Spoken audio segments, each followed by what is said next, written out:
ত্রিপুরা স্বশাসিত জেলা পরিষদ এলাকার ভিলেজ নির্বাচন সেই সঙ্গে 2028 বিধানসভা নির্বাচনকে পাখির চোখ করে রাজ্যের প্রধান বিরোধী দল সিপিএম ইতিমধ্যেই ঘর গোছানোর কাজ শুরু করে দিয়েছে।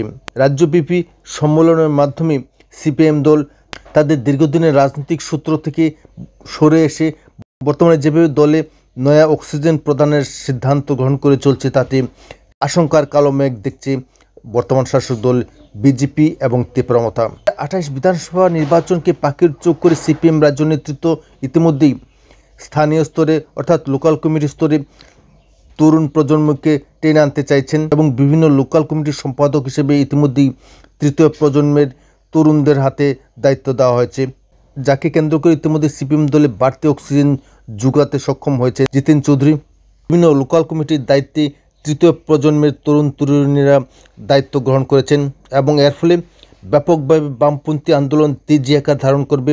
রাজ্যের বিজেপি আইপিএফটি তীব্রমতা জোট সরকার যেভাবে বিভাজনের রাজনীতি করছে, সাম্প্রদায়িক বিভাজনের রাজনীতি করছে, রাজ্য বিভাজনের রাজনীতি করছে, সে সঙ্গে গরিব মেহনতি মানুষের মুখের গ্রাস কেড়ে নেওয়ার রাজনীতি করছে, তার বিরুদ্ধে প্রতিবাদী হওয়ার জন্য, তার বিরুদ্ধে ব্যাপক আন্দোলন গড়ে তোলার জন্য সিপিএম দলের এই তরুণ প্রজন্ম আগামী দিন এক বৃহত্তর গণ আন্দোলনের প্রস্তুতি নিতে সক্ষম হবে বলে অনেকেই মনে করছেন।